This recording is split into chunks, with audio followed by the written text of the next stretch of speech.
Waalaikumsalam warahmatullahi wabarakatuh. Alhamdulillahilladzi hadana li hadza wa ma kunna linahtadiya laula an hadana.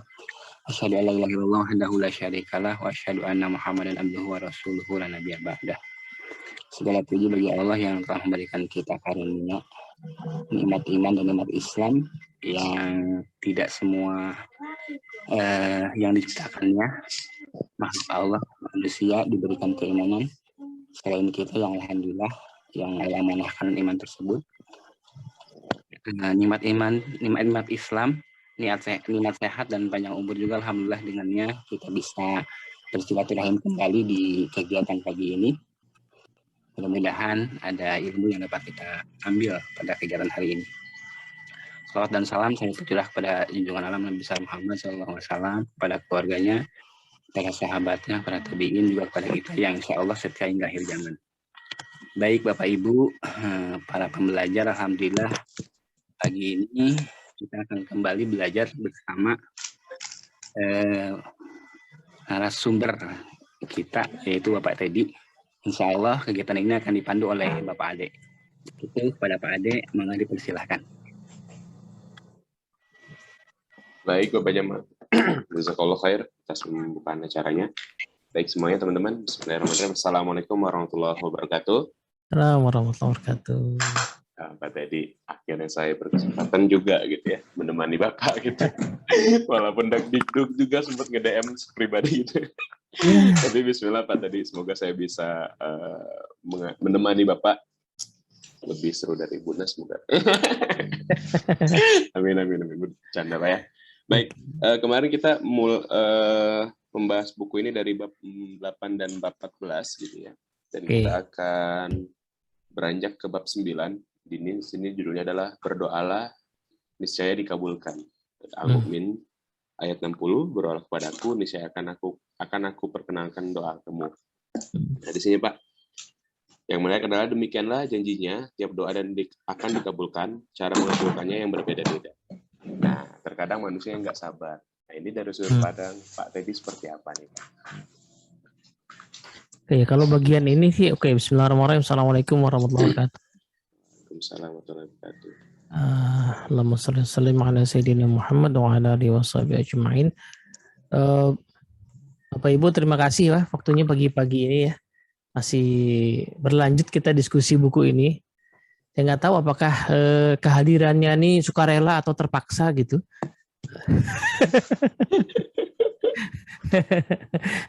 Jadi tapi kalaupun terpaksa ya moga-moga sesuai dengan nasihat yang pernah saya terima. Ya emang semua yang sukarela tuh awalnya paksa rela katanya gitu ya.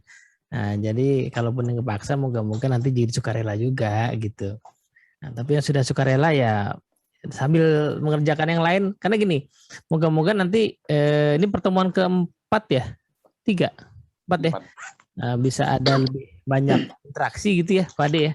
Banyak komentar karena buku-buku kan udah pada nyampe ke sana tuh, kebanyakan. Ya kan, saya udah ngirim berapa tuh kayaknya? 14 ya. 14 buku ke sana kayaknya. Jadi mungkin udah ada yang pegang atau ada yang pernah baca juga. Nah, kalau yang bab 9 ini sebenarnya sesuatu yang bukan pemikiran saya sendiri sebenarnya ya, cuman sebuah summary kan. Jadi kalimat ini yang kita sering baca ya, berdoa niscaya dikabulkan itu kan sesuatu yang kita pasti nggak pernah lupa ya, gitu. Tapi belum tentu yakin gitu masalahnya. Jadi kalaupun di Quran itu ada kisah, misalnya ya Nabi Ibrahim yang baru dikaruniai anak umur 80 tahun kalau nggak salah, ya kan? Nah itu luar biasa ya. Tidak pernah putus asa sampai umur 80 masih minta gitu, ya kan? Padahal waktu itu juga belum ada dokter kandungan yang bisa periksa, misalnya gitu. Jangan-jangan ada problem gitu ya. Tapi yang lebih menyebalkan tuh zaman sekarang yang kalau soal anak itu ya, Yang lebih nggak sabaran bukan pengantennya, tapi tetangganya gitu. Itu yang lebih nyebelin lagi gitu kan. Dan nikah ditanya lagi kan, udah isi belum? Wah gitu. Terus kalau belum, kalau udah punya, kapan nambah gitu? Ya. Itu kan pertanyaan yang aneh karena semuanya tidak ada dalam kendali. Mau isi mau enggak emang dikendalikan oleh si pengantin kan, enggak ya? Mau nambah apa enggak emang si pengantin yang punya kendali itu nambah kan, enggak juga gitu. Mau berapa kali berusaha juga belum tentu dapat gitu. Nah, tapi tetangga suka itu tuh, suka nggak yakin sama doa ini gitu. Jadi bukannya mendoakan tapi nanya-nanya mulu ya kan. Nah, itu misalnya. Nah, doa yang lain lagi kemarin saya baru merenungi lagi ya soal itu di surat Nabi surat Yusuf ya. Saya nggak tahu itu kan nggak jelas detail tahunnya, tetapi kalau kita lihat dari mulai hilangnya Nabi Yusuf sampai Nabi Yusuf jadi pejabat ya, which is jadi pejabat itu di penjara dulu kan, di penjara dulu sekian tahun gitu. Berarti berapa kira-kira hilangnya itu ya? Pasti 10 tahun lebih lah kayaknya ya. Iya kan, itu bukan hilang setahun 2 tahun kan, itu hilangnya pasti 10 tahun bahkan mungkin nyampe 20 tahun gitu. Nah, pertanyaannya kok Nabi Yakubnya nggak putus asa gitu kan? Masih berdoa terus gitu. Nggak terus kemudian move on misalnya gitu. Kan di zaman itu nggak KB juga kan, jadi masih bisa bikin anak yang lain lagi gitu kan. Kali aja dapat lagi yang ganteng. Ya kan? Tapi nggak begitu loh. Ya seperti ada apa ya, keteguhan hati yang terus ada, itu kan menarik ya. Nah soalnya memang ya kalau di summary memang kan 3 jenis pengabulan doa. Ada yang langsung ya dikabulkan gitu. Nah itu yang kemudian nanti oleh sebagian orang dikait-kaitkan dengan law of attraction. Nah pernah denger ya? Ya kan, itu kan ya bener, tapi untuk jenis pengabulan yang pertama kayaknya yang langsung dikabulkan gitu. Masalahnya kan ada yang nggak begitu, ada yang kemungkinan kedua adalah ditunda pengabulannya, jadi dikabulin tapi nggak sekarang gitu. Dan yang ketiga tidak ditunda itu bisa dibagi 2 ya, bisa ditunda tapi masih di dunia, bisa ditunda cuman nanti baru dikasihnya di akhirat gitu. Dan yang ketiga adalah tidak dikabulkan sama sekali, cuman diganti sama yang lebih bagus, karena berarti doa kita terlalu nggak kompatibel lah sama kebutuhan kita gitu. Ya, misalnya Pak Ade udah berkeluarga belum sih Pak Ade? Oh belum ya. Siapa yang udah berkeluarga sini ya? Pak Jamal udah belum? Pak Jamal sudah. Nah misalnya Pak Jamal berdoa pengen nikah sama Sofia Lacuba misalnya gitu kan, mungkin ya Allah bilang ada yang lebih bagus lah gitu kan. Nah gitu. Misalnya jadi diganti sama yang lebih baik gitu loh buat Pak Jamal ya kan. Nah gitu. Nah menariknya adalah pemahaman pengabulan doa yang seperti ini tuh akhirnya kan membuat kita tuh jadi ringan ya dalam menyempurnakan ikhtiar gitu, karena tidak mungkin ada pekerjaan yang nggak diperhitungkan gitu, nggak mungkin ada pekerjaan yang sia-sia gitu ya, nggak mungkin ada hasil kerja bagus yang nggak jadi apa-apa, pasti jadi gitu. Tapi either jadinya langsung ya, kalau di dalam organisasi ya langsung berupa penilaian karya gitu ya, performance appraisal langsung saat itu juga. Ada yang ditunda gitu ya, jadi nanti sekian tahun kemudian baru kelihatan diperhitungkan, atau bukan di dunia tadi ya, akhirnya terus yang ketiga diganti dengan yang lain. Jadi di perusahaan atau di organisasi itu dia tidak mendapatkan apresiasi, tetapi orang lain yang ngelirik gitu, yang ngelihat. Akhirnya direkrut misalnya begitu. Kan kejadian gitu banyak kejadian. Nah itu akhirnya membuat kita lebih produktif karena yakin sama sudut pandang pengabulan doa yang seperti ini. Gitu sih kira-kira Pak Ade. Baik, tadi lanjutannya Pak tadi ya, di halaman selanjutnya. Kita memohon jalan yang lurus, sebab ialah jarak terdekat antara masa kini dan masa yang dituju. Akan tetapi tak ada hal berharga dicapai begitu saja. Nah, ini menarik dari hal yang kemarin nih Pak tadi. Yang pekan lalu kan kita berfokuslah doa itu pada prosesnya. Nah, tidak dapat dipungkiri juga ya Pak tadi ya, selama berjalannya waktu kan ada juga nih persimpangan-persimpangan yang memanggil, meminta kita untuk berdoa. Nah, ini bagaimana kira-kira Pak tadi? Nah, itu yang challenging-nya gitu. Kenapa kita minta jalan yang lurus tuh karena godaannya kan selalu ada tuh. Dan godaan itu ini ya pemikiran saya yang bukan ahli agama ya. Kan sering kali kalau kita lihat film-film atau apalah gitu ya, setan itu diimage-kan sesuatu yang menakutkan kan. Ya kan, bentuknya menakutkan gitu loh. Ya kan, bahkan di film Nusarara aja tuh dikasih bentuknya tanduk gitu kan. Gitu. Tapi saya curiga jangan-jangan setan tuh bentuknya nggak begitu. Kenapa? Karena kalau bentuknya begitu, mungkin Nabi Adam sama istrinya dulu kabur gitu, alih-alih tergoda kan. Iya kan? Nah, tapi kok beliau bisa sampai tergoda, itu kemungkinan penampilan dan kemampuan persuasinya itu sangat halus. Mungkin bentuknya tuh rupawan, wajahnya itu menampakkan dalam kesederhanaan gitu ya. Mungkin suka belusuan juga jangan-jangan gitu. Jadi ya kayaknya enak dilihat lah gitu misalnya ya. Nah, sehingga godaannya pun kadang-kadang godaan yang mungkin bukan yang susahnya bagi buat orang-orang bening ya. Yang susah tuh bukan menghindari godaan yang jelas-jelas buruk ya. Orang bening tuh nggak mungkin lah digoda buat nyolong gitu, korupsi misalnya gitu. Itu udah jelas hitam putihnya. Yang susah tuh mungkin godaan yang rada-rada halus gitu. Misalnya, udah ngapain sih kerja begini, seadanya aja lah kali. Nggak dilihat juga. Ya kan, siapa sih yang mau ngeliat? Ya elah gaji segini-gininya doang. Ngapain sih sampai malam? Ya kan? Aduh, ini gaji udah 2 tahun nggak naik-naik. Aduh. Nah itu kan yang halus ya, maksudnya itu keburukan-keburukan yang halus karena bentuknya kufur nikmat, bentuknya tidak amanah, gitu kan. Tapi itu sangat halus, itu bukan hitam putih yang jelas bedanya. Itu. Nah, dan godaan-godaan seperti itulah yang menjauhkan kita dari produktivitas kan. Ya kan. Terus teman-teman diapresiasi misalnya, ih, kok dia yang, kan aku yang ngerjain kemarin. Saya kan juga punya peran, terus jadi dengki gitu. Ya, itu kan apa ya, penyakit hati yang halus banget. Dan menurut saya mungkin itu yang lebih berat tuh godaannya setan yang seperti itu. Dan itu godaannya make sense loh. Pasti alasan yang muncul di kepala tuh make sense. Ya coba deh, masa dia yang diapresiasi sih?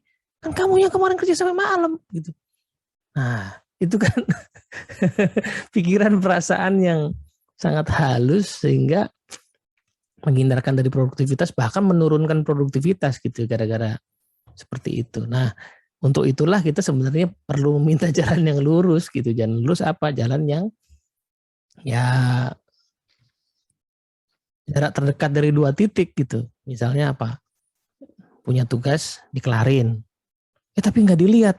Ya kan kita dibayar buat ngelarin tugas, bukan buat dilihat. Ya kan? Ngerjain sesuatu nggak diapresiasi. Ya kan memang kita ngerjain sesuatu dibayar, digaji itu buat menuntaskan tugas, bukan buat dapat apresiasi. Ya kan, Bu Erin, kamu nanti digaji supaya bekerja dan dapat apresiasi, kan nggak ada kalimat itu supaya kerja selesai kan gitu kan, tuntas gitu.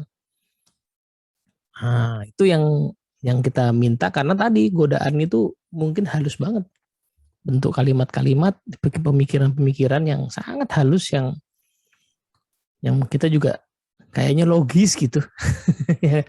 Masa udah sekian tahun kerja kamu nggak dikasih apa-apa, begini aja terus. Nah itu kan godaan kan. Terus akhirnya dikurang-kurangin produktivitasnya pelan-pelan. Nah itu yang berbahaya sih. Itu termasuk bentuk ketidakyakinan kepada doa juga ya. Baik. Terus sekali. Nah ini lanjut lagi nih Pak tadi ya. Kita lanjut langsung ke bab 10. Ini akan mungkin ada kaitannya bagi saya pribadi gitu ya. Yang dari Pak tadi disampaikan tadi tentang pekerjaan. Ini kan judul bab 10 ini rutin karena perbaikan dan pembersihan.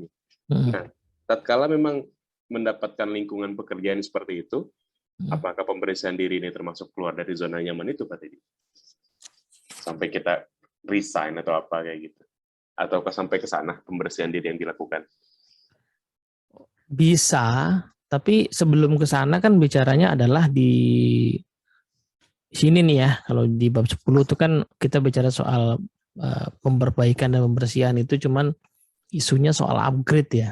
Jadi ini waktu itu kalau nggak salah kejadiannya itu handphone saya itu nggak pernah saya update gitu, terus tiba-tiba ujung-ujungnya singkatnya harus factory reset lah gitu. Wah, yang di zaman dulu ya belum kayak sekarang ya, yang mindahin data tuh gampang gitu-gitu ya, sehingga hilang dulu data saya kan harus factory reset itu. Jadi so painful banget gitu. Nomor telepon tuh cuman ada yang ada di kartu SIM. Hilang segala macam. Nah, itulah. Nah, dari situ ya kan balik lagi ya, berarti kan secara produktivitas akan terkurangi kan. Tapi penyebabnya bukan karena kejadian dia harus di factory reset. Penyebabnya adalah karena tidak rutin di-upgrade. Ya, tidak rutin dibersihkan dari file-file yang tidak relevan misalnya gitu kan. Nah, di sini makanya ada dua saran kan. Rajin melakukan upgrade ya. Iman, ilmu, amal itu. Jadi iman itu ya berarti upgrade terkait dengan keyakinan kan. Kan kadang-kadang kita bulan Ramadan itu beriman betul gitu. Ya kan, yakin banget dilihatin malaikat gitu kan. Soalnya lagi puasa kan. Gitu. Tapi begitu bulan Syawal berubah lagi gitu. Berarti kan kudu di-upgrade lagi nih. Mungkin kalau di Ramadan tuh cukup dengan puasa, mungkin pas habis Ramadan ya perlu ngaji lagi, perlu apalah gitu ya. Tapi perlu ada aktivitas ngupgrade. Nah, ilmu juga begitu kan. Ilmu itu ya saya masih agak susah ya menerima Pluto itu bukan lagi bagian dari tata surya kita gitu ya. Udah terlanjur terlalu lama kan. Padahal ya udah nggak valid gitu kan. Nggak valid gitu. Terus apalagi amal ya. Amal itu yang kita kerjakan sekarang. Amal itu kan menurut saya bentuknya adalah realnya tuh kayak skill yang kita miliki karena sering kita pakai kan.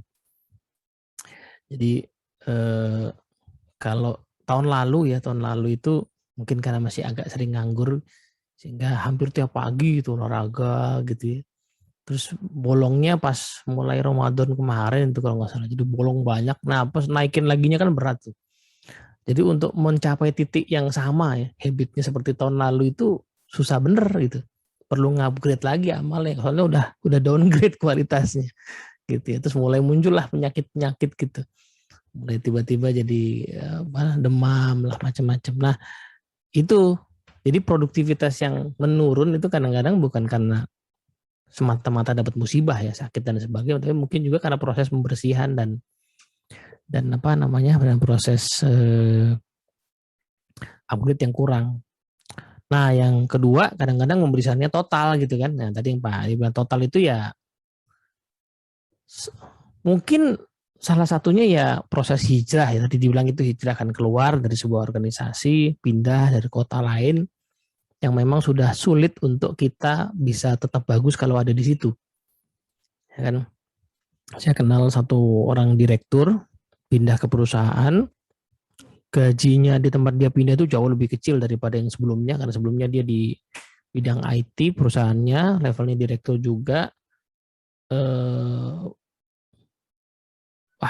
Jauh lah penghasilannya ya, sales segala macam. Dia orang sales, orang penjualan.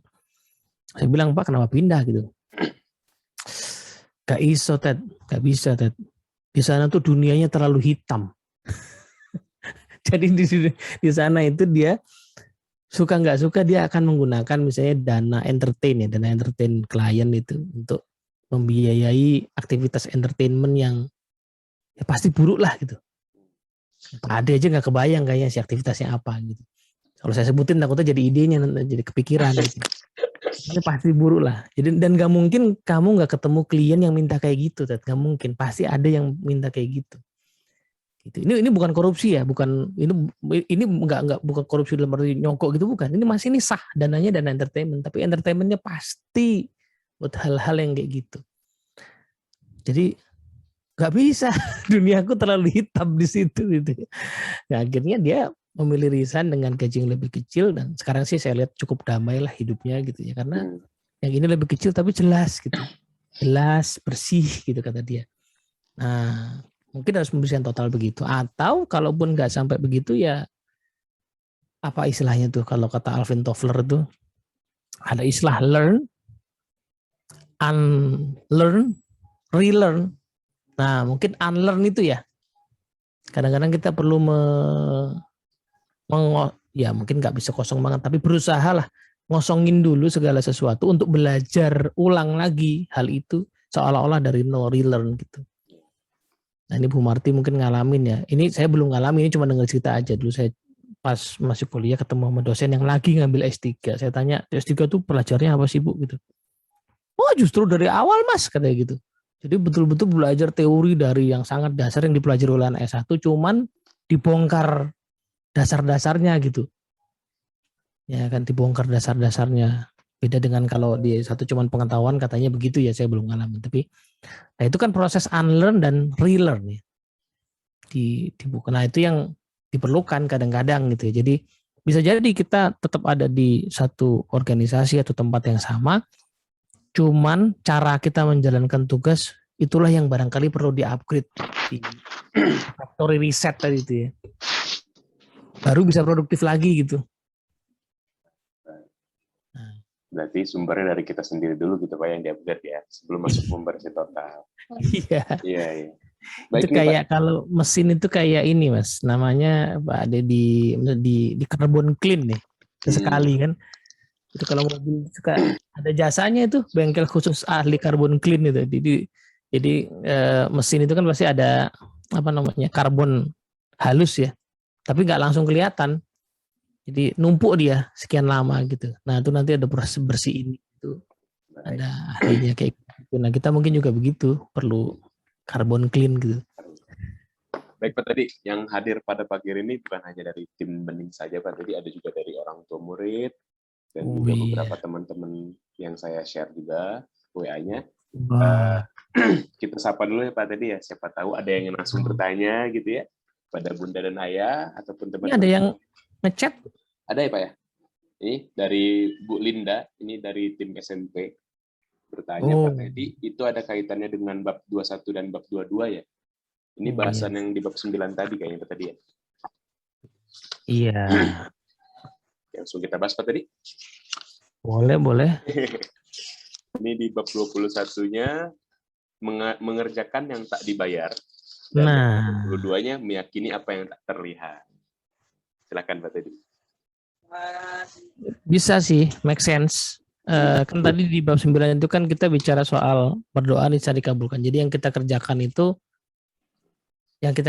itu kan sebenarnya bisa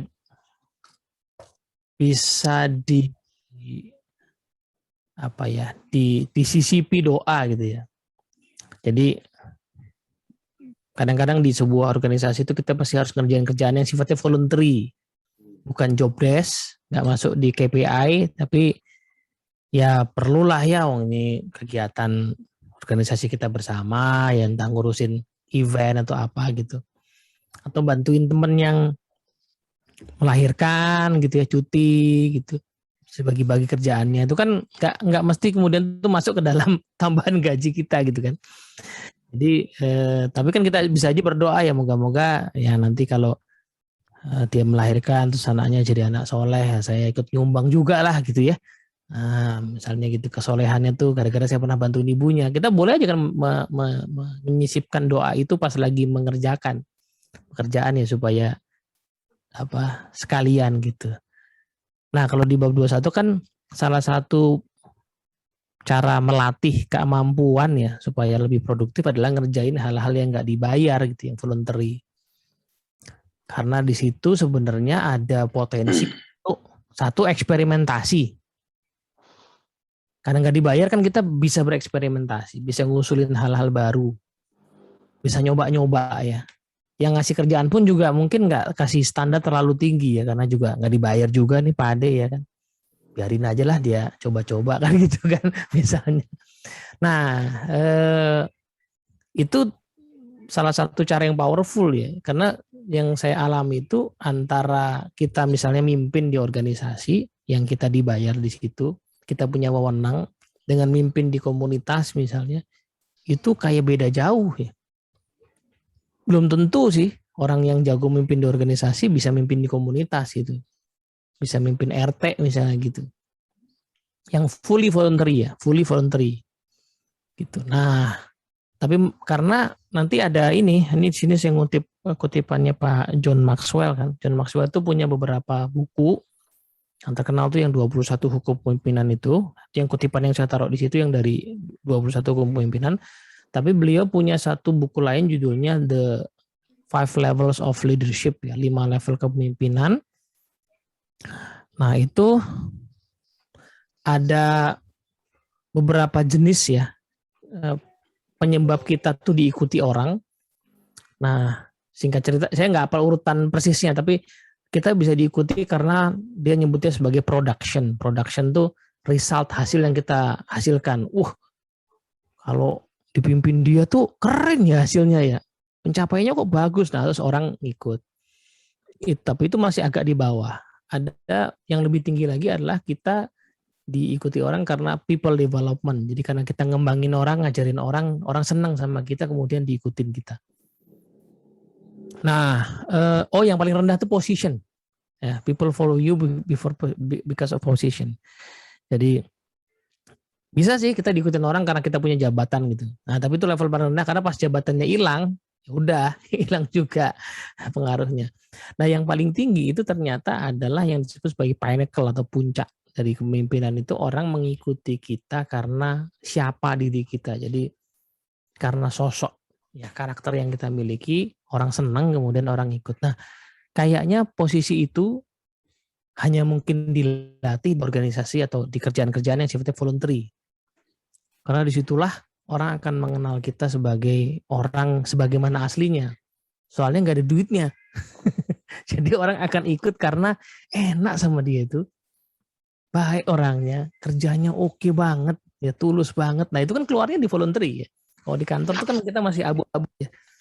Ini orang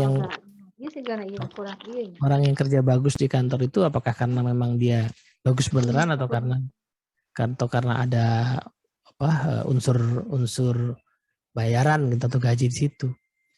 Nah, sehingga mengerjakan yang nggak dibayar itu punya potensi untuk mengupgrade produktivitas kita gitu.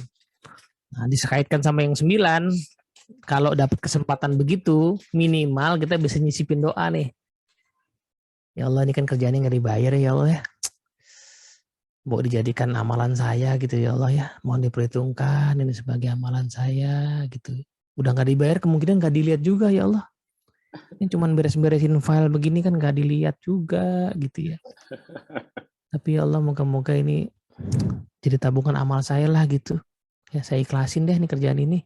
Capek loh ya Allah ngerjainnya ini. Ya kan? Tapi yang moga-moga. Itu jadi ikhlas apa jadi ngedumel Pak ya? Kalau sama Allah menurut saya itu ikhlas ya. Ikhlas ya. Kalau kita ngomong sama orang baru iya, itu sama itu ikhlas. Jadi ngomongnya sendirian aja, jangan di depan orang kayak sinetron gitu kan. Keluar suara gitu ya. Jangan. Pas sendirian spesifik kita ngomong gitu aja, dalam hati aja gitu ya. Jangan capek bener ya. Gitu. Mbok jadiin saya penggugur dosa saya lah gitu. Atau mungkin jadiin saya ahli lah dalam hal ini ya Allah. Disuruh jadi MC tiba-tiba ya Allah tadi. Kagak di briefing dulu.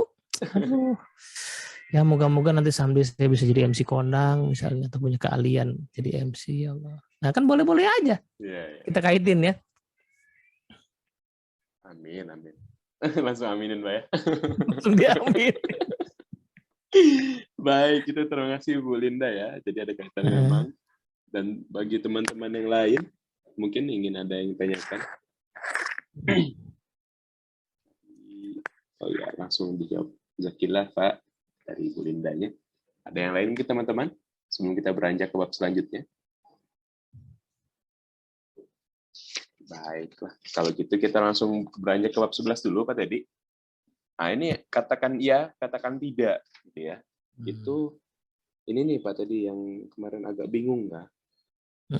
Kata-kata dari Stephen R. Covey, yang suatu kali mengatakan kita bisa mengatakan tidak pada yang tak penting jika kita memiliki api ya yang membara dalam diri. Jadi ini gimana nih maksudnya Pak tadi?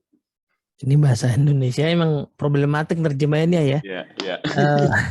Bahasa Inggrisnya itu kalau nggak salah gini kalimatnya, we can say no to the unimportant if we have the bigger yes burning inside. Nah, maksudnya apa? Jadi katakan ya sama katakan tidak itu kan sebenarnya membahas soal gini. Kita itu punya aktivitas yang pasti akan mengantarkan kita kepada tujuan. Jadi kita udah punya visi, goal gitu ya, terus ada aktivitas ke sana. Problemnya seringkali bukan kita nggak tahu harus ngerjain aktivitas apa, pengen sehat, harus olahraga, pengen pinter, perlu belajar. Bukannya kita nggak tahu itu, problemnya adalah di sekitar aktivitas itu, di waktu yang sama tuh selalu ada godaan-godaan. Nah, di zaman sekarang godaannya makin banyak, distraksinya ya, mendistrak kita dari aktivitas yang penting. Pagi-pagi ya kan, habis subuh gitu ya mau olahraga, terus tepat sebelum mau olahraga buka handphone, kemudian buka IG, browsing-browsing, ada yang lucu, ada reels gitu ya. Itu nggak sengaja tiba-tiba udah 10 menit loh. Padahal kalau 10 menitnya diganti push up lumayan kan. Gitu. Nah, jadi problem kita di zaman sekarang itu distraksi. Gangguan dari sekeliling itu. Nah, yang kata Pak Kofi, kita perlu say no ke itu semua. Gitu. Cuman untuk bisa say no, di dalam diri kita harus ada yes. Yes apa? Yes kepada aktivitas yang mengantarkan kepada visi dan target itu. Itu harus lebih gede. Itu kudu dibayang-bayangin terus. Gitu. Yang itu yang membuat kemudian saya bisa say no pada aktivitas tadi. Sampai sekarang misalnya ya, saya udah dibujuk-bujukin, tapi sampai sekarang saya kekeh nggak mau install TikTok. Kenapa? Karena saya tahu itu susah banget berhentinya. Saya cuma punya Twitter, IG, sama Facebook aja kadang-kadang nggak nyadar udah 10 menit, 15 menit, si tambahin TikTok lagi. Mau berapa menit saya pakai kan? Misalnya bukan saya nggak tahu bahwa ya pasti kan selalu ada sisi ya, manfaatnya pasti ada kan. Cuman saya tahu diri saya kalau saya install berarti kan nambah lagi. Nambah lagi sekian menit yang akan terbuang kan gitu. Nah, itu sih. Nah, untuk bisa mengatakan no, perlu punya yes yang lebih besar gitu. Yes-nya apa gitu. Ya, yes-nya ini nih, ya kan? Misalnya, ini kan tebalnya berapa nih? 700 halaman, ya kan? Wah, tebal banget. Ya, bisa kelar kalau tiap hari dibaca. Ya kan? Sehari, let's say, 5 lembar aja. Berapa tuh berarti? 700 halaman, kan 350 lembar ya. 350 lembar dibagi 5, berapa tuh? Kira-kira 70 harian ya? Benar nggak sih? 350 dibagi 50 kan? 70 hari ya? 70 hari kelar juga. 70 hari itu berarti sekitar 2 bulanan lah. Kelar kan? Gitu. Nah, cuman seringkali itu nggak kejadian tuh yang 5 lembar per hari. Kenapa? Karena distraksi, Pak Dek. Godaan kanan kiri. Bukan kanan kiri. Ini yang begitu dibuka dia kayak, ini ada istilahnya. Jadi, era kita di zaman sekarang kenapa kita harus punya big yes itu karena distraksinya itu bukan cuma datang, jadi bukan pas buka handphone terus kita buka WA atau buka apa, bukan cuma dia datang kepada kita tetapi dia meledak kepada kita, istilahnya implosi kalau di dunia studi budaya ya, cultural studies itu istilahnya implosion. Kalau explosion kan keluar, implosi itu meledak ke dalam. Jadi kalau kita buka handphone ya, kalau dia rada didramatisir, pas kita buka kuncinya, dia langsung ya kan, benar kan? Begitu buka Facebook, buka Twitter, gitu. Terus kita kelabakan untuk mengatasinya, nggak sempet ini, nggak sempet itu, nggak sempet ini, nggak sempet. Nonton Netflix misalnya, murah banget kan langganan Netflix, langganan Disney Hotstar, 1 episode langsung next episode, begitu next episode skip intro. Ya kan, nonton lagi tiba-tiba 3 episode, 5 episode. kali minimal 30 menit Pak ya. Satu Iya, episode. iya. Coba dikonversi ke apapun yang pengen kita baca atau kita latih. Ya kan, untuk membangun keahlian kita kan beda banget hasilnya. Nah, jadi harus punya big yes itu. Kalau enggak, kita nggak bisa say no. Godaannya pasti aja. Sayang udah langganan Hotstar kagak dipakai kan sayang. Masa nggak pernah ditonton. Masa cuma satu nontonnya, lumayan loh. Langganan kita. Nah itu kan ada, itu menurut saya sih godaan setan sih. Halus gitu. Jadi setan tuh nggak datang dalam bentuk yang menakutkan. Dalam suara yang halus gitu. Baik. Kalau gitu Pak tadi, lanjutkan sedikit Pak tadi. Di halaman sebelahnya itu, ini ada beberapa hal yang ya, contohnya menonton acara TV yang tidak bermanfaat, obrolan tertentu arah. Terus yang terakhir ini nih, tumpukan pekerjaan kantor yang mengurangi porsi waktu bersama keluarga. Nah, tapi kita merasa kerjaan ini udah visi misi hidup kita banget nih. Nah, tapi waktunya, nah ini gimana nih Pak tadi, kalau sudut pandang Pak tadi? Jadi, zaman sekarang itu orang suka apa istilahnya? Mungkin digoda juga ya, digoda dengan pola pikir seolah-olah antara pekerjaan dan kehidupan yang lain itu tidak setara gitu. Seolah-olah pekerjaan itu superior di atas yang lain. Nah, padahal harusnya kan nggak begitu ya. Manusia itu punya banyak peran gitu ya. Peran dia sebagai karyawan, iya. Tapi dia punya peran sebagai anggota keluarga. Anggota keluarga pun dimensinya banyak ya. Keluarga inti, keluarga besar gitu. Dia punya peran sebagai anggota masyarakat ya. Dia punya peran sebagai umat. Ya kan? Perannya tuh banyak gitu. Dan kita nggak bisa bilang enggak ke semua peran itu kan. Jadi ada kalanya harus ngurusin komunitas, ada kalanya harus ngurusin keluarga, ada kalanya harus di satu waktu tertentu mungkin kadang-kadang perlu waktu lebih banyak buat yang lain. Misalnya pas anak masih kecil-kecil ya banyakkan di rumah misalnya, tetapi makin gede anaknya juga udah remaja, udah banyak aktivitas di luar, mungkin akan berkurang juga waktu itu kan kita pakai buat yang lain. Gitu. Nah, artinya pekerjaan itu hanya salah satu peran yang perlu dikerjakan dengan sangat baik, itu saya setuju. Tapi juga dia harusnya tidak membuat kita mengorbankan peran yang lain. Soalnya begini, seringkali kita kalau sering dapat itu ya, kalau di orang Minang itu ada ungkapan anak itu obe jariah palarai damam. Nah, obat lelah penghilang demam. Jadi capek, demam itu hilang gara-gara ngeliat anak kan. Artinya pulang ke rumah dan punya quality time itu penting supaya seger lagi. Jadi dia punya dua sisi nih. Satu sisi dia sisi memang itu peran kita ya sebagai anggota keluarga ngurusin rumah. Tapi at the same time dia juga pengecas energi untuk bisa kerja lebih bagus. Di sisi yang lain kita perlu pekerjaan dan kita perlu bekerja di tempat yang bagus kayak Bening ini. Kenapa? Kalau kita kerja di tempat yang buruk yang bikin kita menderita kerjanya kan bawa masalah pulang ke rumah kan.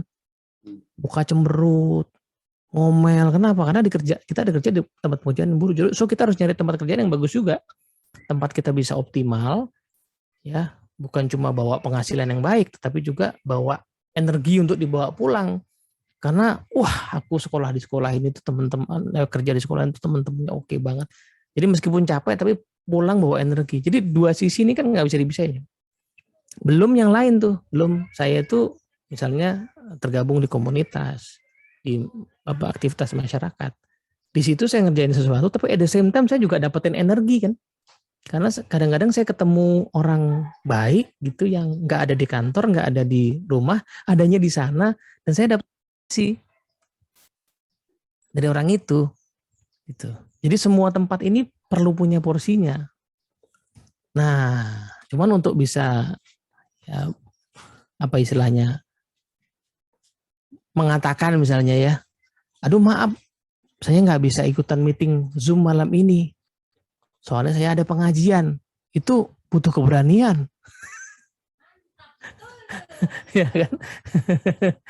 Saya waktu ngomong kayak gitu waktu itu perlu keberanian, nggak tanggung-tanggung. Jadi saya diajak meeting malam-malam waktu itu, saya belum hadir gitu ya. Yang nge-WA saya CEO levelnya, dan kamu di mana? Gitu. Saya bilang sebentar Pak, saya mau pengajian dulu. Gitu aja saya jawabnya. Karena saya butuh itu kan. Saya butuh gitu. Nah itu kan butuh keberanian gitu. Tapi bukan karena menghindar-hindar ya. Jadi ini karena kesadaran memang semua tempat itu kita perlukan dan perlu kita kasih. Kita perlu energi dari tempat itu dan kita perlu ngasih sesuatu ke tempat-tempat itu karena semua tempat itu penting buat kita. Ya kan. Kalau sama sekali nggak pernah kontribusi di RT misalnya kan repot ya. Harus adalah kontribusinya meskipun sedikit atau kecil gitu. Tapi nah itu kan perlu meluangkan waktu kan. Ngurusin apa tuh pilkada terakhir saya ngurusin apa sih sampai tengah malam pilpres ya malam sampai jam 2 5 surat Pak. Iya kan bukain ngitung lagi salah ngitung ulang lagi dibongkar lagi ya kan. Nah itu saya perlukan gitu karena dari situ ternyata jadi ada belajar hal-hal baru itu.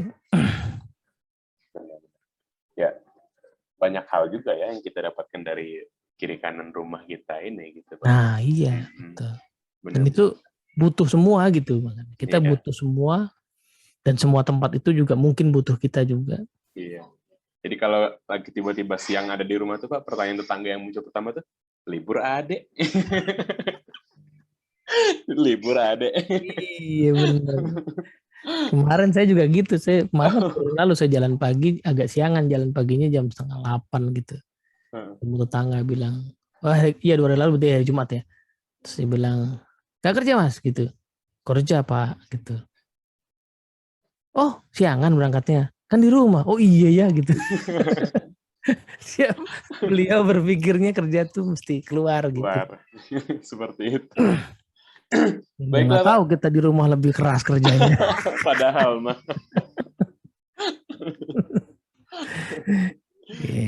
Ya teman-teman, sudah 3 bab yang kita bahas. Kita akan masuk sesi pertanyaan. Ini ada waktu 15 menit lagi. Silakan bagi teman-teman yang bertanya, kami persilahkan. Kalau nggak mau nanya komentar juga boleh ya, Pak ya. Boleh. Dapat komentar. Iya, itu tambahan dari Bu Ayu tadi Pak. Ini orang tuanya dari Yumna juga kalau nggak salah ya. Benar Bu Ayu ya? Yang membisikkan dalam dada manusia Pak tadi, seperti dalam surat An-Nas. Nah, itu tadi bisikan-bisikan tadi Pak tadi ya. Oh iya, betul. Betul sekali. Silakan teman-teman, ada yang ingin bertanya? Ada Bu Sumarti juga. Bu, sehat Bu, apa kabarnya? Baik. Siapa lah? Baca bukunya loh Pak Edi. Wah, moga-moga layak dibaca Bu Marti. Ya ini ada sebenarnya ini kan apa ya? Kalau saya lihat ini bagian dari perjalanan batinnya Pak Teddy ya untuk melihat beberapa ayat. Ya, dan ini hal yang menarik menurut saya itu justru bukan di ayatnya, bukan di hadisnya ya. Semua pasti menarik, tapi cara mengupasnya. Nah ini teman-teman yang kita bisa belajar dari Pak Teddy itu adalah keberanian untuk melihat dari cara pandang lain tanpa mengkhianati ilmu. Nah itu ya, yang belakangnya itu tolong dicatat ya. Berat betul ini Bu Marti. Gimana Bu? Boleh dikasih penjelasan Bu? Iya, jadi apa namanya? Kalau sebagai seorang penulis dan itu mengatakan bahwa itu adalah persepsi, itu menjadi benar Pak. Karena memang selama persepsi itu tidak bertentangan dengan akidah, itu menjadi benar. Dan itu tidak termasuk untuk apa namanya? Menafsirkan sesuai dengan hawa nafsunya, itu bukan. Ya. Nah, itu yang harus dicatat, itu satu. Nah, yang kedua, teman-teman, seberapapun Anda membaca buku dan seberapapun Anda mengikuti forum ini, tidak akan bisa punya tidak akan punya maknanya tanpa Anda merasakan bahwa di dalam diri Anda itu perlu satu perbaikan. Jadi sebenarnya kalau tadi Pak Teddy bilang masalah setan itu adalah halus sekali dan begitu indahnya. Sebenarnya setan yang terbesar itu ada di diri kita, Pak. Ketika ada perasaan bahwa lu siapa sih? Ngapain sih harus begini? Aku itu punya keluarga, saya punya waktu untuk keluarga. Itu tampaknya cakep banget itu ya. Iya, saya kan punya keluarga. Ini waktu keluarga. Lu kemana aja gitu. Jadi seolah-olah itu kata-kata yang terhipnotis gitu, yang sangat indah gitu.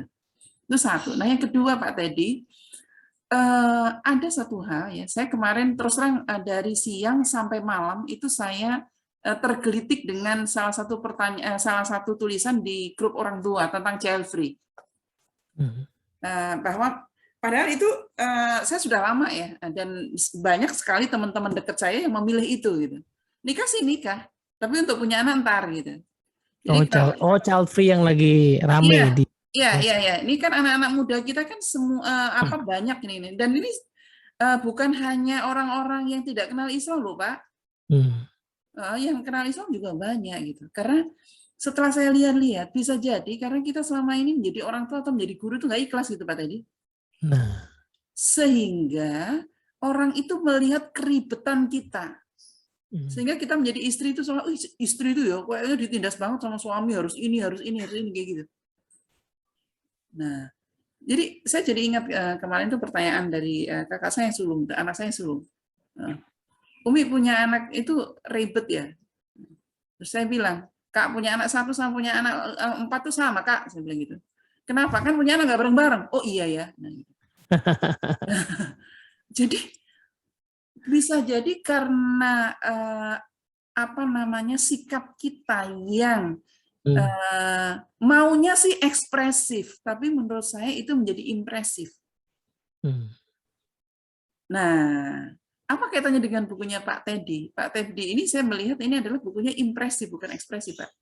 Impresifnya sehingga bagi semua yang membaca itu mempunyai impresi yang berbeda-beda. Dan kalau dari segi penguasaan bahasa sih Pak, kalau sudah sedetil ini tetap aja kagak ngerti, kayaknya literasinya perlu diasah itu Pak. Baik. Iya, jadi itu dari saya dan tadi saya sempat mendengar Pak Teddy tentang relearn, ya, experience learn, ya. Dan yang paling kita takutkan itu harusnya adalah reading without learn. Jadi seolah-olah bacaannya segambreng gitu loh, tapi tidak pernah belajar dari bacaan itu. Itu yang harus kita perhatikan. Karena dalam dunia ini hanya ada 2, learning to reading and reading to learn. Jadi belajar membaca atau membaca untuk belajar. Jadi kalau bacaan Anda banyak tapi nggak pernah berkarya, berarti setua-tua umur Anda masih belajar membaca gitu Pak tadi. Ya, ini poinnya Bu Marti ini pas tadi malam saya baru bikin video lagi belum diedit tapi ya judulnya deep learning ini. Oh gitu ya Tan? Ya lagi pas banget saya bikin soal deep learning karena ada paradoks ya saat kita itu saat ini betul-betul nggak punya batasan, hampirlah tidak punya batasan kepada informasi atau pengetahuan, tapi kok orang makin dangkal gitu. Yes, betul sekali. Jadi sekarang banyak sekali disertasi, rasa tesis, rasa skripsi, rasa itu banyak. Wah itu, tapi itu masih mending Bu Marti karena sudah bikin disertasi tesis ya kan. Yang lebih parah itu dikasih video 10 menit dibilang panjang. Yes. Itu udah ngos-ngosan gitu ya. Jadi banyak yang bilang, Mas videomu kok panjang-panjang. Loh sengaja saya emang nggak pengen bikin yang pendek-pendek gitu. Bukan apa-apa, saya nggak bisa bikin yang pendek-pendek soalnya. Soalnya yang mau saya ceritakan itu, gimana caranya cuma di 1 menit di Reels itu? Nggak bisa, nggak kebayang di pikiran saya. Pasti harus ada esensi yang dipotong cukup, baru bisa jadi 1 menit kan. Dan harus dibungkus dengan kelucuan supaya bisa menarik misalnya. Sehingga ya ibarat kata bungkusnya harus keren, tapi permennya nggak enak sebenarnya gitu. Ya, atau kayak ciki gitu ya. Ciki kan makin lama gitu ya. Bungkusnya keren gitu, tapi isinya kok makin dikit ya, buletannya itu makin kecil gitu. Ya, itu buat sebenarnya dalam pembelajaran Pak Teddy. Kan banyak itu guru itu yang sukanya, ceria, wah apa kabarnya hari ini? Blah, blah, blah, blah. Ternyata padahal ilmunya kagak ada gitu. Nah, dan itu kan akan di-copy, Pak. Jadi makanya ini teman-teman semuanya, ini para orang tua maupun para ini harus hati-hati. Seringkali kita tuh bluffing gitu. Bahasa nggak penting, tapi pinginnya banyak gitu. Maka ini termasuk di dunia pendidikan. Kadang-kadang ada beberapa dosen atau beberapa guru itu, pokoknya yang penting jawabannya banyak, itu dikatakan bagus gitu. Padahal nggak ada esensinya gitu. Nah, termasuk juga ketika mengajar. Kalau aktivitasnya banyak, itu dikatakan bagus, belum tentu. Padahal bisa jadi aktivitas itu nggak penting gitu. Iya. Nah, itu mungkin Pak tadi yang bisa saya sampaikan hari ini. Mudah-mudahan kita bisa menjadi lebih baik. Mohon maaf lahir dan batin. Baik, berarti Zakila. Tadi kebetulan juga nih ada yang tanya lagi. Bu Linda lagi bertanya Pak tadi. Iya. Nah ini kan kayaknya dia juara 1 nggak enakan kali ya. Itu yang mana ya? Bu Linda. Bu Linda itu. Nggak buka kamera ya? Iya. Baru kamu Pak, belum ketemu Pak tadi. Ya, saya bacakan Pak ya. Pak Ya. tadi izin bertanya di bab 11 tentang ya dan tidak. Bagaimana cara menghilangkan rasa nggak enakan? Kadang kita mengiyakan dan menolak sesuatu karena tidak enakan, padahal itu merupakan salah satu hal penting. Bagaimana Pak untuk menghilangkan rasa tersebut? Silakan Pak. Silakan Pak tadi. Pertama tadi mungkin dikaitkan nih, kalau saya coba bener nggak sih tadi pertanyaan ini dikaitkan dengan tadi mengatakan tidak. Misalnya tadi ya saya punya aktivitas lain dulu gitu ya. Itu saya bisa ngomong begitu karena 2 penyebabnya ya. Pertama hubungan. Jadi kalau hubungan kita itu pas-pasan, artinya pas-pasan tuh kenalnya sekedar kenal, bukan kenal mendalam, kenal yang cukup baik, maka nolak itu pasti nggak enak. Ya kan? Kita sama orang yang deket kan misalnya, kesini yuk, nggak bisa aku lagi ini kan santai aja ngomong nggak bisa kan. Tapi kalau sama orang yang kita lagi butuh, mungkin dia bos kita, dia pelanggan kita, nolaknya nggak enak karena hubungan itu pas-pasan. Ya, kalau di Seven Habits itu ada rekening bank emosinya itu pas-pasan gitu. Ya, rekening yang pas-pasan itu kan begitu diambil langsung deg-deg kan perasaan kita ya, Pak. Ya kan.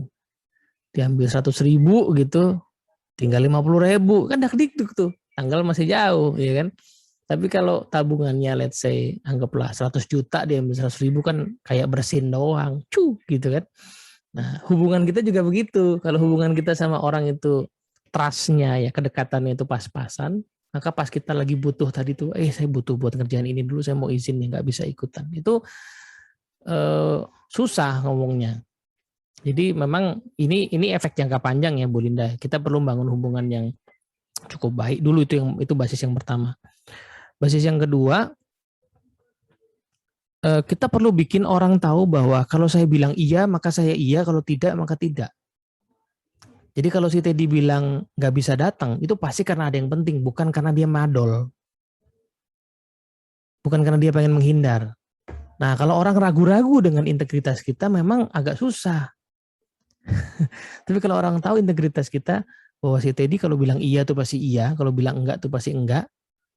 Nah, itu baru mudah gitu. Nah, kita perlu melatih diri untuk itu. Yes, yes, no, no. Nah, nanti baru kemudian, dia bilang enggak, berarti penting banget nih, nggak bisanya memang gitu. Dia pasti bukan karena dia malas doang. Nah, itu yang challenging kan. Jadi ini proses jangka panjang. Penyebab yang ketiga mungkin adalah, ya ini efek samping sih, tapi jangan dijadikan pembenaran, tapi efek samping. Ada satu, saya pernah nyinggung ya, judul buku ini ya, dari Cal Newport yang bilang bahwa jadilah orang yang so good they cannot ignore you gitu ya. Jadi saking bagusnya kita sehingga kita tuh dibutuhkan, nggak bisa diabaikan, sehingga kalau tadi kita misalnya ya menolak karena alasannya syar'i gitu ya, orang juga nggak enak gitu karena kita dibutuhkan. Tapi ini sekali lagi jangan dipahami secara mentang-mentang dibutuhin terus kita seenaknya, itu juga akan buruk ya. Cuman jangan-jangan kalau kita masih nggak enakan, mungkin itu indikasi bahwa masih ada kualitas yang bisa ditingkatin lagi. Itu kualitas delivery pekerjaan kita mungkin masih standar, masih so-so. Jadi nggak enak juga mau nolak gitu. Soalnya ya saya juga bukan siapa-siapa. Kan gitu kadang-kadang ya. Itu beberapa aspek sih, beberapa possibility. Jadi kita perlu latihan tadi, latihan integrity, latihan untuk membangun hubungan yang sangat baik sehingga kalau perlu ya, kalau diperlukan itu kemudian kita bisa say no untuk hal-hal yang memang penting. Dan yang ketiga tadi ya, perlu meningkatkan kapabilitas sehingga orang itu butuh kita gitu. Jadi kalau nanya jadwalnya Pak Ade itu bukan Pak Ade tanggal sekian ya, bukan. Pak Ade bisanya kapan deh, saya iyain aja. Nah, itu kan berarti so good they cannot ignore you ya. Saya yang mau menyesuaikan jadwal Pak Ade. Saya ingat waktu itu ada sebuah bahasan, komentar orang di internet ya, tentang Gus Baha ya. Gus Baha itu waktu mau diundang sama UGM, itu orang UGM yang datang. Bukan cuma suratnya, pejabatnya datang ke pengajiannya untuk menyampaikan undangan. Gitu. Jadi itu kan beda ya. Orang lain kalau mengundang saya kan paling kirim surat ya kan. Kirim email. Terus pas saya bilang nggak bisa, oh ya udah kita cari yang lain kan gitu kan. Tapi kalau sama Gus Bah didatengin, bisanya kapan? Iya. Dan itu berawal dari branding dia dulu kan, ya, framing dia sendiri juga gitu kan. Yang tadi, yang Bapak bilang jangan ragu-ragu itu ya. Ya betul. Kalau ya berlatih tadi ya, menjaga integritas kita gitu. Kalau kita orang jadi tahu bahwa kalau iya tuh berarti iya, kalau enggak berarti enggak. Karena kalau ngambang orang ragu kan, jadi Pak Ade beneran iya apa enggak sih nih? Nah kan lama-lama pas dia bilang nggak bisa, beneran nih Pak Ade, jangan-jangan cuma males doang. Nah kan gitu kan? Iya betul. Tapi kalau udah firm gitu, kita mengenalnya sebagai firm, yakin kan? Gitu. Saya Jazakallah Pak Teddy atas jawabannya. Kasih. Apaan ya Pak Teddy, saya nggak aktifin kamera soalnya jaringannya nggak stabil. Ya nggak apa-apa Bu. Itu memang saya lihat lagi menikmati matahari sih. Iya Pak, Jazakallah sekali lagi Pak. Itu tadi saya mau cerita apa ya? Lupa ya. Oh gini. Di kantor saya itu kadang-kadang ada kejadian lucu gitu ya. Jadi kalau ada proyek atau ada tugas mengantarkan program yang baru susah gitu, dikasih ke saya gitu. Karena saya nggak pernah cerewet biasanya ya. Udah saya iain aja. Padahal mengerjakan kerjaan yang baru itu kan ada risiko ya. Hasilnya jelek dulu biasanya. Jadi kalau saya dikasih nih, kita ngajar modul ini yang baru gitu, itu pasti jelek dulu lah ya. Nama juga baru ya kan. Jadi ada risiko buat record saya kan jadi menurun ya. Evaluasi training saya jadi menurun angkanya gitu. Sehingga seringkali saya terus-terusan dikasih yang kayak gitu, bahkan yang aneh-aneh yang jauh banget dari kemampuan saya gitu. Nah saya harus berani nolak, yang ini aku nggak bisa deh, mendingan jangan saya. Tapi siapa lagi gitu, yang lain? Siapa lagi yang lain? Nggak ada lagi. Berarti kita sebenarnya bisa nggak sih delivery ini, saya bilang gitu. Kalau nggak bisa, kenapa kita terima proyek ini? Kalau nggak ada yang mampu, saya terus terang nggak mampu. Tapi gini, saya bilang, kalau aku mampu atau merasa mampu, aku akan bilang iya. Selama ini kan saya gitu kan, saya nggak pernah nolak loh assignment. Berarti kalau saya bilang nggak mampu, berarti saya emang nggak mampu sekarang gitu ya. Terlalu jauh gitu ya. Nah, saya latihan ngomong begitu sehingga ya tadi begitu saya ditugasi sesuatu yang jauh banget di luar kemampuan, saya akan bilang bahwa wah jangan deh, bunuh diri kita kalau ngerjain ini gitu.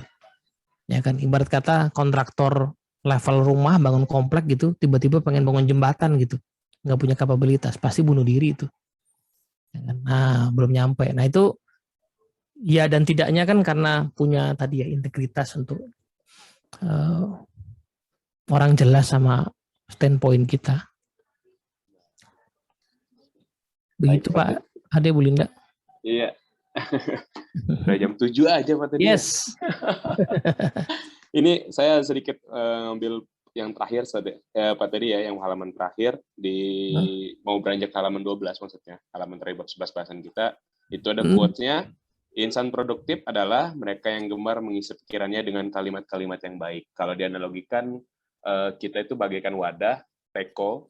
Nah, teko itu kalau kita isinya teh, insya Allah keluarnya pasti air teh. Kita isinya air putih, insya Allah keluarnya air putih gitu kan.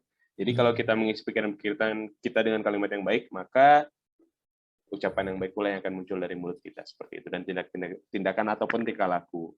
Dan puncak dari perbuatan itu dikatakan baik adalah ketika kita melakukan perbuatan itu yang timbul adalah ketenangan. Kalau masih ragu-ragu ya pikirkan lagi apa yang teman-teman lakukan seperti itu. Terima kasih Pak tadi atas waktunya hari ini, dan semoga pasti banyak ilmu yang kita dapatkan pagi ini, di pagi yang kata Bu Niken mendung di daerahnya. Padahal sama saya juga mendung. Apalagi saya di gunung ya, pasti sering mendung gitu. Terima kasih sekali lagi Pak tadi waktunya. Saya moderator pertama hari ini, mohon maaf kata Pak tadi pertama pasti masih buruk ataupun jelek. Tidak apa-apa, semoga moderator selanjutnya saya dikasih kesempatan ya, tidak mengecewakan yang menunjuk saya gitu. Agar menjadi pembelajaran buat saya ke depannya seperti itu. Terima kasih, dan nanti akan ditutup oleh Pak Jamal. Terima kasih. Bila taufiq hidayah. Assalamualaikum warahmatullahi wabarakatuh. Warahmatullahi wabarakatuh. Baik, mohon maaf saya juga tidak bisa menyalakan kamera video. Alhamdulillah kegiatan kita sudah selesai. Pada Allah, pada Bapak Ibu yang sudah hadir hari ini, mudah-mudahan apa yang disampaikan Bapak tadi bisa menjadi pencerahan buat kita semua. Atur nuhun pada Pak Terdi, jazakumullah khairan katsiran. Saya tutup dengan membaca hamdalah bersama-sama. Alhamdulillahirabbil alamin, dan istighfar, astagfirullahaladzim, astagfirullahaladzim, dan kafaratul majlis, subhanaka Allahumma wa bihamdika, asyhadu an la ilaha illa anta, astaghfiruka wa atubu ilaik. Assalamualaikum warahmatullahi wabarakatuh. Warahmatullahi wabarakatuh. Terima kasih. Jazakallah Pak, izin pamit. Jazakallah khair, Pak Teddy. Baik. Pamit ya. Assalamualaikum. Waalaikumsalam.